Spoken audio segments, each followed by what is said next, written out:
Om Sahana Bhavatu Sahana Punatu Sahaviryam Karvavahe Tejasvinavaditamastu Mavit Vishavahe. Om Shanti Shanti Shanti. Hari Om. Svetasvatara Upanishad. We are on page 103. We are on the third mantra. What page? Oh, 103. 103. 103. No.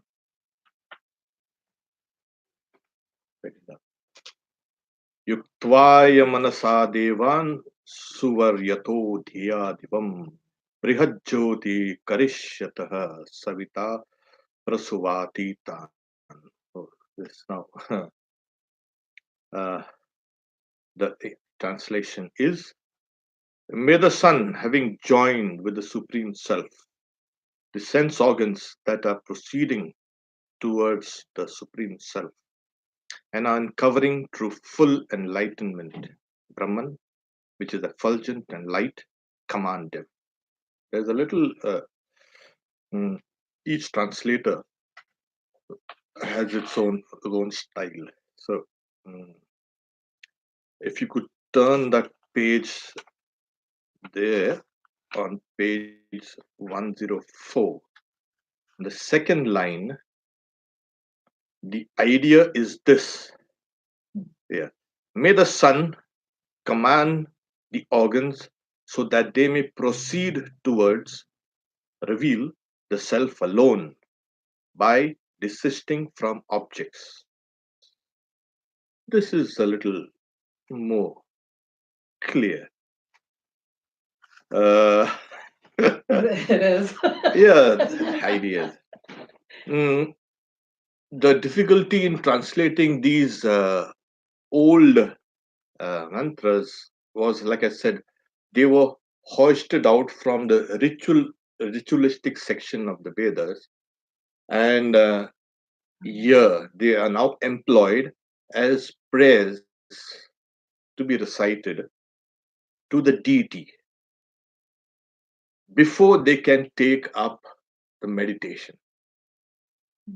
So these meanings, archaic meanings, first it was archaic. Secondly, they were employed in rituals, which they were associated with a different set of meanings. Now that they are brought in here in the Upanishads, which is now the knowledge portion of the Vedas, they ought to have a different set of meanings now. Yes. For instance, the sun. Now they've retained this. The sun. The sun is the Savitur, not the external symbol. Now you've already internalized that idea that sun is a symbol of the cosmos, of this world. Everything is impelled, energized by that sun. So you saying, do you keep on staring at the sun, praying to the sun? No. You meditate on that sun, the symbol of the sun within you. That's the idea. And we must know that in the old days, there were no human deities like we have in the avatars. We have Rama, we have Krishna, we have Buddha, we have Christ, and we have the whole, you can say, galaxy of saints and sages and this and that. These were more impersonal. Impersonal in the sense of they used to worship those gods, those various gods spoken in the Vedas. But like I said, they are external as well as internal also. And the last time we had seen how we can by propitiating those aspects of divinity within our bodies,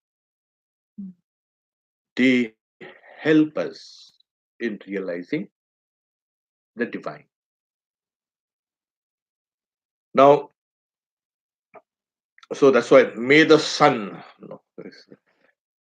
Savitur, and we have seen that how the Gayatri mantra speaks of this Savitur, the great sun, the energizer, the impeller. Now, what exactly is this impeller? See, what happens is uh, to take the initial translation once again, 103. May the sun, that is the deity Savitur, having joined, just forget the, you can say, with the supreme self in parenthesis, the organs, the sense organs that are proceeding towards the heavens. You see, what happens is in initial talks on this Upanishad, we had spoken of what is the cause of this universe, and many sages they gave their opinions, whether it's time, whether it's destiny, whether it's some other cause. And this sage says no, it is that one deity. Technically, it's Devatma Shakti, Swagunay Nikudam. That is the power of the deity hidden within the deity itself. That is the cause. Because we have to give the cause of this universe as something divine. You cannot give a kind of a cause as time. Or you can say law of causation. It will make this world a kind of a mundane, materialistic world. So we've got to start with a deity and then try to explain it how this deity has created this world, and a deity will always create a divine world. But then what do we see? All this, nothing divine in this. What's that divine? This the sage had explained as when consciousness is, you can say, externalized, it diversifies into those, you know, 50 types of, you can say, powers or aspects of the divine. You know, it's like a wheel. There's a central hub, and there are spokes going out from that hub. So the world emanates from that one hub, one deity, externally, outside. So this universe is not made of dull, insentient matter. It is a divine, you can say, creation. And as the other scriptures also say, Daivi Esha Gunamai, Mama Maya Durate. My Maya, this my Maya is divine. What happens is this consciousness which is there now is kind of diffracted. What we need to do now is to bring all that diffraction into a center, bring it into a center and pull it in. That's the whole, you can say, scheme of realizing the divinity within you. And the moment you do it within you, you intuitively understand that divinity is all pervading. So this mantra is nothing but speaking that way. Not is it like a desuperimposition? Yeah, in a way, it is a desuperimposition. In Vedanta, you have two concepts. One is called superimposition, and one is a desuperimposition. Now, what is whenever we see something, we project our own ideas on this. It's called adhyasa. We superimpose our ideas on the particular thing. The traditional explanation is a child is going on with his mother, and then it sees something and shrieks, "That's ghost!" And the mother sees, "Oh, it's a ghost!" And she runs there. A thief is lurking in the shadows, saying, "Oh God, that's a policeman." And a policeman is on his beat. He's saying, "Oh, that's a thief." A lover is waiting for a beloved and saying, "Oh, there he is." What happens is in the dark, there's a stump of tree and it appears kind of a human like in the shadows, in the dark, whatever. And we project our ideas, our anticipation, our desires on that thing and say, "Oh, it's that." You bring in the light, and then what happens? Oh, it's a stump of tree. So we get, there's another explanation Swami Vivekananda gives. He says, Do you know how pearls are made?" A kind of small irritation gets into the pearl, kind of grain of sand or something like that. And then what the oyster does is it throws out enameling around it to protect itself, of course. So, and that becomes in time a pearl. Of course, now you have artificial pearls and you have people putting those kind of that irritant in that oyster, Hmm. and the oyster starts throwing that enameling out. So every time we look at this world, we actually don't look at this world. We look at our own enameling. There's something which is unknown and unknowable. That unknown and unknowable throws out a kind of a suggestion or a sensation. And that is, if you say that is X unknown quantity, that plus my mind is this world. My mind is, you can say, involved. You got it? It's superimposed. What do I superimpose? Something there, and then oh, it's there. So you have you can say, uh, if you see a car mechanic, he will keep on looking at the cars. And then if you have a kind of a artist, he will look at things differently. And if you have a kind of a doctor, he will look at things, looking at the same thing, but differently. What gives us a previous training and this and that, whatever. But there is something outside which we throw our ideas upon it.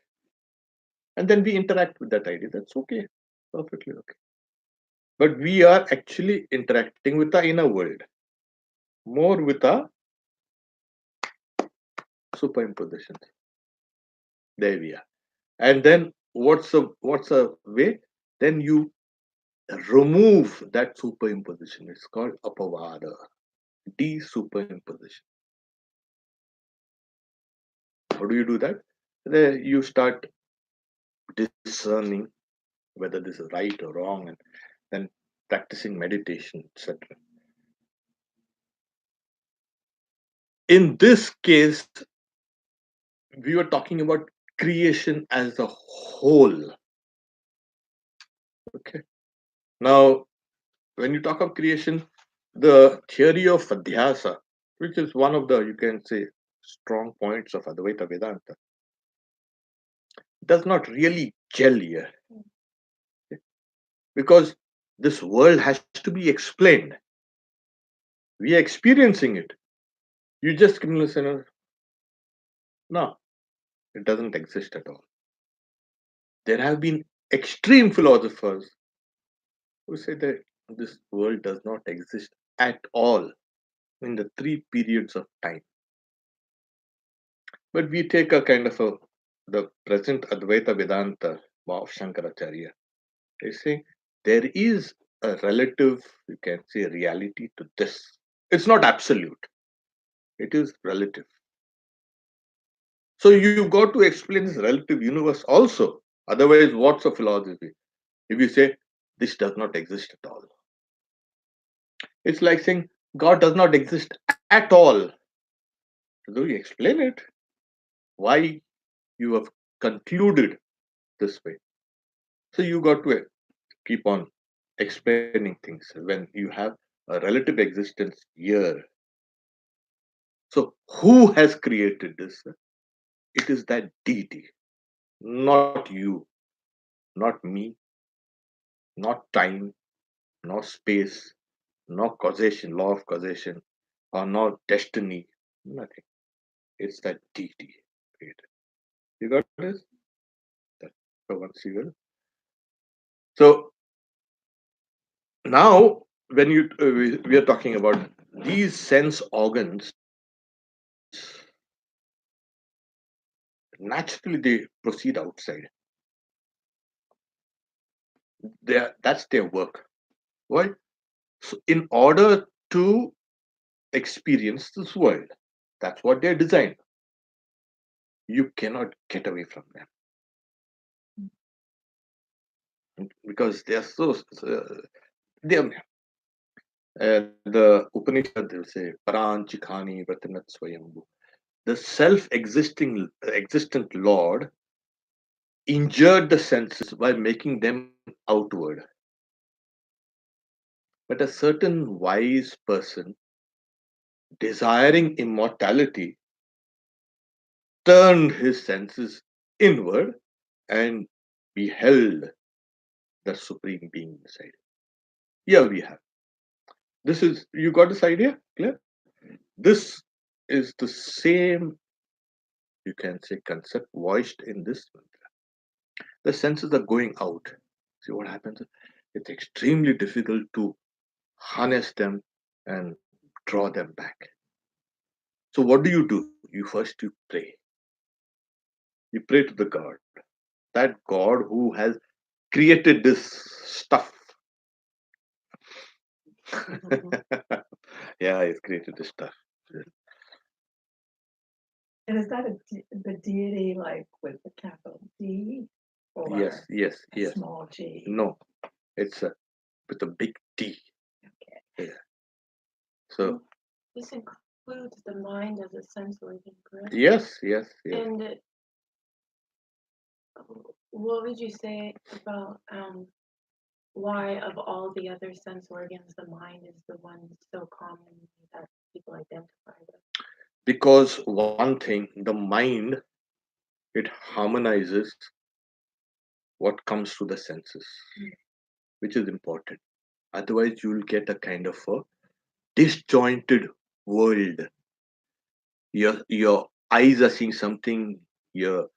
So maybe after 3 seconds, you hear something like thunder. You see a lightning, and then after a while, you see a thunder. So what happens now? We have associated both together. Oh, it's like this. It'll come. I've seen lightning, and the thunder will now roll down. So the mind is a common sensorium of all your sense organs. We have 10 organs of action and organs of sense, the sensory. So there has to be one moderator who keeps everything in an order. Otherwise, God, it will create a big problem. So that's the reason why is called a kind of a boss there in the house. Now the senses are proceeding outwards. Not your fault. That's the way they were designed. They reach out, experience, and they come out. What do they experience? Remember one thing in Vedanta is that you always experience consciousness. There's consciousness within you, there's consciousness there outside. So you your consciousness and that consciousness gels, and but it flashes as a kind of an object, a tree, a stone, piece of glass, a wood, a house, a man, woman, this. You always experience it. But like I said, this is a kind of a diffracted consciousness. Now you want to know, "Oof, where has this come from?" And that's the reason why you pray to that deity who has started the whole thing. Say, okay, this thing has, it's like from the central hub, all this radii has gone out. And that's a consciousness. Hundreds and hundreds. That's called the wheel of Brahma. That's the whole wheel of Brahma keeps on revolving, revolving.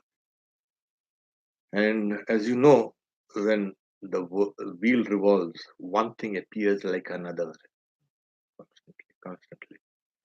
And we are, sometimes they say we are crushed under the wheel of the so-called world machine. To escape that, you need to come closer towards the center of the wheel, where there is less, you can say, uh, momentum. You're whirling around less. When you're on the fringes, on the circumference of that, you tend to whirl around much more. You can see from that those wheels, Ferris wheels, giant wheels, and you keep on. You come down to the center, and hey, that's much better. It's more relaxing. Now the senses need to come back, and that's what is saying. This is a prayer for grace. We are praying to you. We're praying to that deity. Oh, it's like, now that the senses have understood that I need to come back here. My prayer to that deity is, see that these guys come back properly to their source. Don't distract them anymore. So here is saying, may that sun or may that deity, having joined the sense organs that are proceeding towards the Supreme Self. Okay. Now it's like, this person was doing a sacrifice for so long. Now he has internalized the sacrifice. And those sense organs which are going outside, now they're going inside. You got it? So now the senses that they're proceeding and and what happens is, when you are in that, you have something called, we have spoken about the D, the buddhi, the intellect. When your sense organs, when your life energies, your mind is going inside, your intellect, the D, awakens. That's the Gayatri mantra. Om Bhurbhuva Swa Tat Savitur Varenyam Bhargo Devasya Dhimahi Dhiyo Yona. May that intellect of mine be awakened. They never prayed for, oh Lord, give me this and give me that. I'll do this for you. You give me, you'll do that for me. Okay, let's have a deal. So it was prayer for that intellect of mine to be awakened. Okay? Now, the moment you have an intellect that's awakened, it sees through this kind of mirage, chimera, that the consciousness that's deflected outside is kind of deluding you. It, now I discern quietly. Oh, that's that mistake I was doing so long. and I start correcting myself. This is that awakening. The awakening comes when, like I said, when you are now getting inside. We had enough of this killing and wars and violence and aggression. This world has, for the last 10,000 years or even more, 10,000 years, it was more. And for the last century, there was, people get, or the human race, saying there has to be something more than this fighting and killing and this and that. It's a kind of a reaction against too much of blood and gore and violence and aggression. It wants to get back. It recoils from that. This is what happens. Then you say, why are we fighting over something, a small piece of land or some? It was just my egotistical attitude, probably. Why was it do? If you start inquiring into your motives of violence and mayhem, you'll find us it's silly, childish. Then what happens? You are now awakening. You're questioning your motives. You're questioning the sense organs. What is this? Why are you running about here? Sit down quietly here. And then they come. You've seen a dog playing about, running about here and there. You keep on watching the dog. You just keep on watching and see. The dog suddenly becomes self conscious.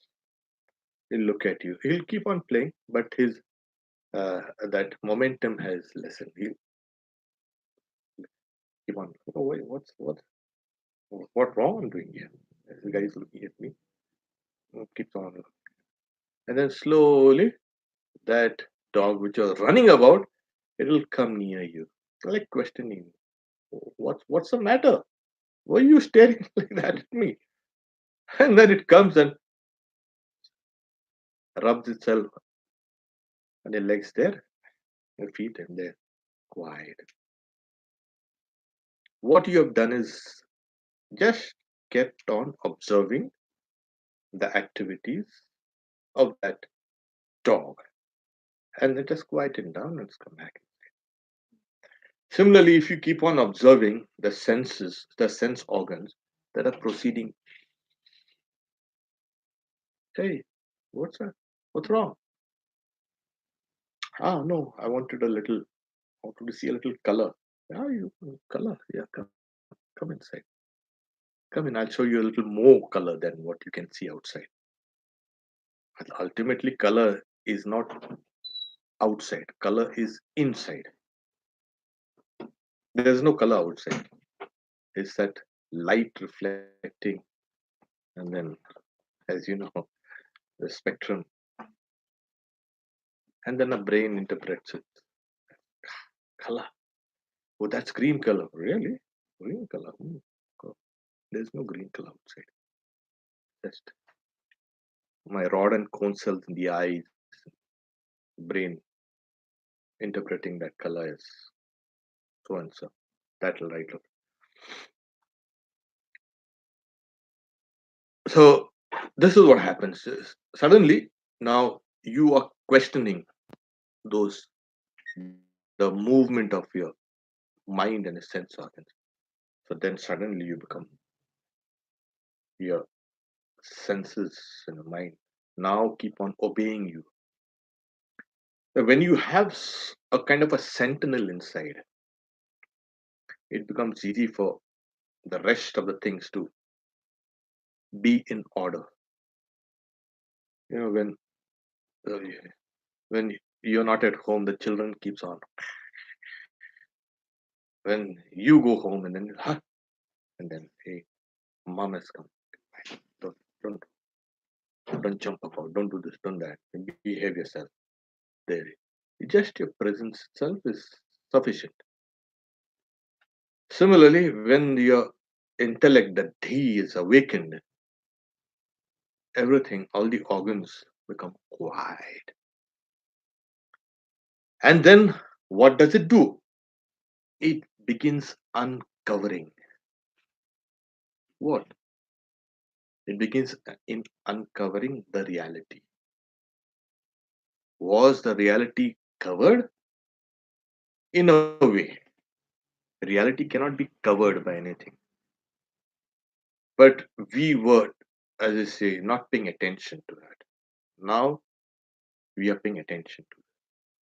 And by our attention, we are, as it were, uncovering that reality. And what's the nature of that reality? Which is great, which is effulgent, and which is luminous. Brihad Jyoti Karishatas Divam. So that light is, what was I doing all this while playing in the dark and letting my senses also come along with me? And somehow I didn't realize that I was on a kind of a wild goose chase. I stopped, questioned my motives. What am I doing? I returned to my source. And when I return to my source, what is that? It's like I'm uncovering that great light within me. There I am. So, this is a prayer to the deity. Please be gracious. You know, even I am a part of you and me. You are a part of me. Uh, I think last time you were there, you mentioned that you have every sense organ, minus sense and you can say motor organ has a aspect of deity. Yes. Yeah. But that is frightening to some, but heartening to many. Oh wow! Thank God these guys are here inside. We've got a crowd here. Really, we've got a crowd. Right. Too much. You see, many people say, no, oh, Vedanta, it's like a kind of a mirage, and it's divinizing you as well as what you experience the world. That's what it is. Otherwise, oh, he's saying Sri Ramakrishna says, I seen consciousness wriggling even in a tiny fish consciousness wriggling. I seen consciousness everywhere. There was once Swami, who later became the president of order. See, when he was young, he was meditating in the temple of Kali. Right? He was meditating. Suddenly, his mind kind of lifted. He experienced this whole universe as full of consciousness. And he says, how after a heavy downpour of rain, when everything is soaked, the trees, and then the water is dripping from trees and branches, the this clay is wet and everything is slushy and everything is full of water. Similarly, I've seen this whole world as saturated with consciousness. And it's always that saturation of consciousness, always like it's luminous. So there you are. So what has somebody had somebody had this luminosity, as I was saying, experienced without any difficulty, rather I would say. Difficulty in the sense they'll say, yeah, it was in the previous, you can say, births, they did meditation and this and that, but that is in a way, yes, okay, we can understand this, the one way of explaining things. But if you look at this, that certainly through the grace of the deity, let's put it like that, Mm. As he was meditating, his sense organs and mind, they uncovered that luminosity, that consciousness. It's like that. So here it is great, brihat, luminous, divam, and say Jyoti. So he got it with little meditation. But we will say Sri Ramakrishna was quite emphatic about it. Yeah, what you can do. There was one disciple, Swami Turiyananda. He was no all out. He's a kind of a hardcore Vedantist, and he was thinking that I'll realize Brahman through self-effort. And one day, Sri Ramakrishna sang a song. You can't. You and as he sang, that pathos in those words, music, moved the disciple. And Sri Ramakrishna himself was weeping. You can't do it with self-effort. You've got to have the grace of God. And this is a prayer to that deity. Oh, please be gracious. Please be kind. Can't you see I'm here like this? The burden of the song which Ramakrishna sang was like Hanuman. He was mm, he was invincible, and he is invincible. Raj. I should not put in the past tense because he Hanuman has got a boon of being forever present, Chiranjeevi. So that's a belief, and the people have seen him also like that. So when the sons of Rama, okay, they tied up, tied up, saying, "Oh mother, see that big monkey! We've caught a big monkey here." But to Sita, the mother, because she was banished the second time. But Rama was banished.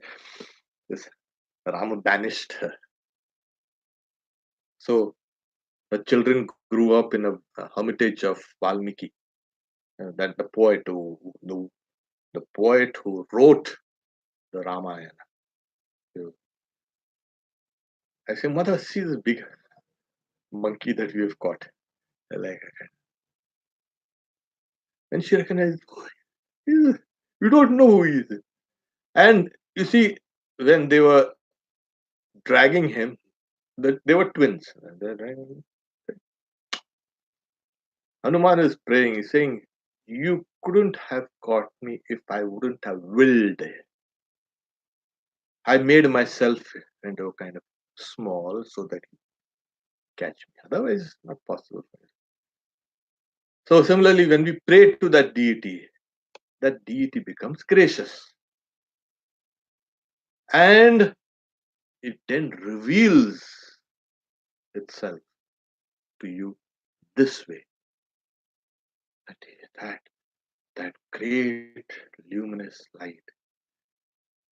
So why can't we realize it now, here? Yes, these are the guys who are the distractions. Let's have a cup of tea. A cookie will do along with that. And oh no, let's have cup of coffee. Their mind is constantly running about it. In order to quieten the mind and quieten the organs, a kind of prayer. So, and the idea is, may that deity command them. You see, they may be a little docile for a while. And the moment your attention has shifted out, you'll go out again. Hmm. So, go wait out there and don't move until I tell you. Okay. That's the idea. So we take the next verse,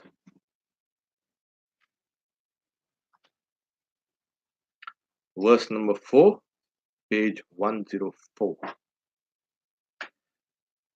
A great praise indeed of the deity, the Son, who is extraordinarily all pervasive, great, omniscient, aware of wisdom, and non-dual, and who has enjoined the rites, should be undertaken by those Brahmins who unite their mind and organs with the self.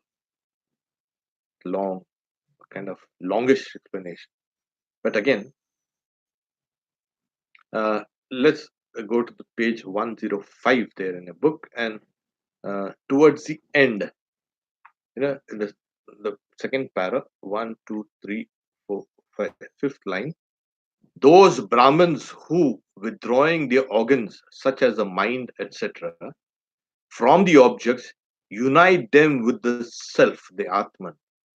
By them should be undertaken a great praise of the one who is extremely all pervasive, great, and omniscient, the Son who is one and aware of the wisdom without it. But even this is a little, but let's put it like this. We are now because the word Brahmin has come, and there are many things, and many people who are saying, "Oh, this is it's only meant for the top class." It's nothing like that. It's there is a verse called Janmana Jayate Shudra. When we are born, we are all equal, and through samskara, through purification, you become a twice born. Like you all have the baptism. We have some. Every, in fact, every religion has a kind of a purificatory, you can say, rite. And you have baptism, you have the confirmation, or whatever it is, all this. So even in those days, you had a kind of a rite, and then you had to diligently perform some rituals. So through that, what happens? You become a twice born. Your first is your human birth. The second birth is you're born in the spirit. That's important. This is your real birth. In today's world, those old traditions are all gone off. But they have been revived through the guru and disciple tradition. When you are initiated, that is your second birth. You're born again. You have these born again Christians and something like that. They were Christian and suddenly they would say, we are born again. Oh, what is this born again? They're born in Christ. You can take it like that. So this is your second birth through a kind of those purificatory rites, samskara, dvija means twice born. After that, that person takes up the studies of the Vedas or these Upanishads. Vedo or Vedo Dhyana Bhavid.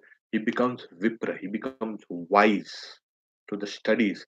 Now the Vedas suppose there there are, not suppose, there are cases where a child is locked in a room, maybe in the bathroom, maybe in a cellar, maybe in the basement, and because they were doing something that freaked out the parents, and there'll be a kind of a laughing stock if they go out, or the parents will be embarrassed if they take this child. Keep that child locked inside.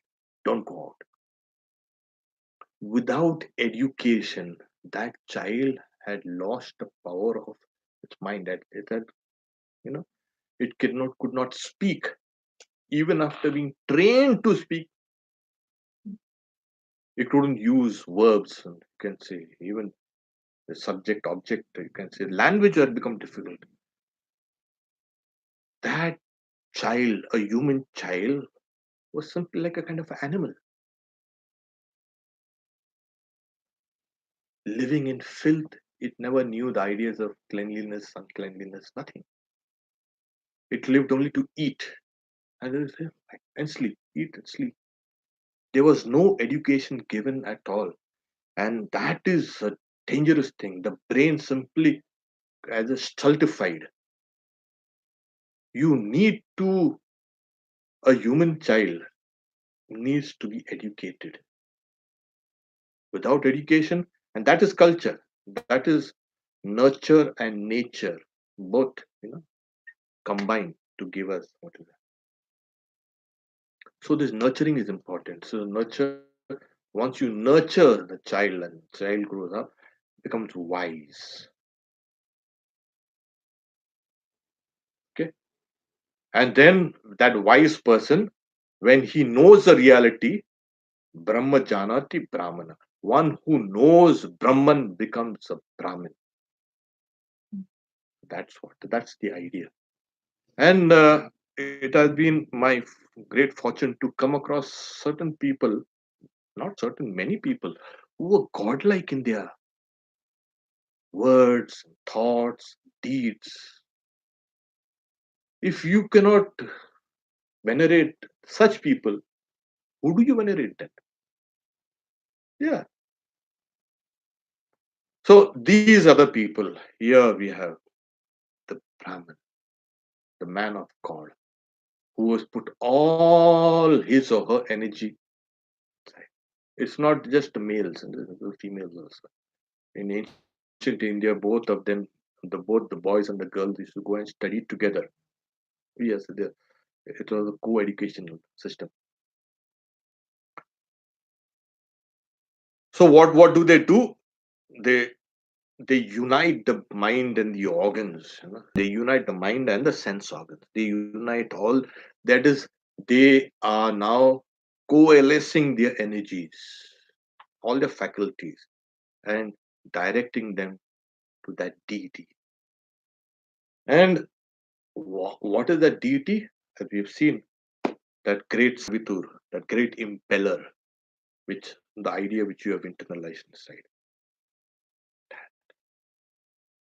Take for instance, we will take this up next week, but like what exactly is it? You've seen the mm, pictures of a goblet like that, with a with two profiles at the side.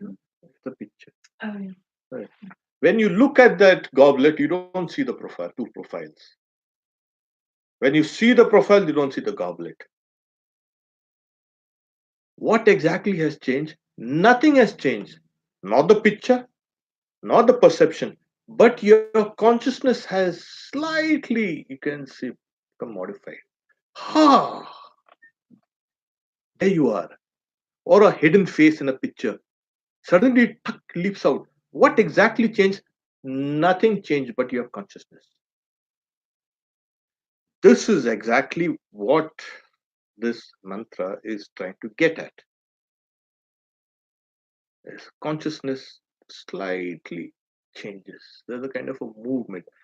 Consciousness does not move per se, but you see a particular thing which was there present all through, and then that's a moment, and there you are.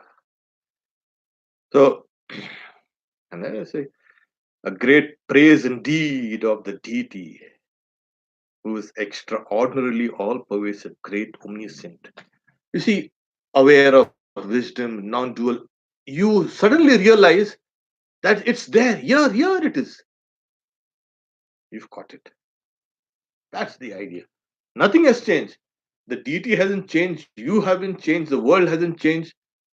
Mother says, no, or Ishri Ramakrishna says also, Mother says, when you realize God, what happened? Do you grow two pair of horns? Like a cow, not like Satan. We don't have two pair of horns for a Satan. We don't have a Satan because we have plenty of other things also. But Demon. yeah, yes. But people with those demonic qualities are called demons. So what happens is suddenly, ah, you will be as you are. Another example, Shri Krishna gave: if a clerk is, jailed for some misdemeanor, and then he is released, what does a clerk do? He will go back to his old job and do what he was doing. So after realization, what do? You will do what you've been doing, living, but your whole perception has changed. You will see light, and joy, and happiness. You will see the reality, and you live that reality. How do we conceive it? It's inconceivable. They say, the Upanishad say, a particle of that bliss sustains this whole world of beings. Just a particle of that joy. Can you imagine if you get the whole package? But Swami, Yeah, you just said you didn't change. You don't change, but you do change. yeah, that is, Right? yeah, So that is, it's just a shift. yeah, just a shift, just a shift. You don't see diversity anymore. You see the one. It's realization. Yes, your senses have been going out the many. You should have been seeing the one in the many. You cannot. Now you go back to your source from where you, the hub, the central point. There you see that emanation, that light coming out from there. Then you see the one. And once you've seen the one, you will see the one in the many. There, there you are. So it's as easy as that. Oh,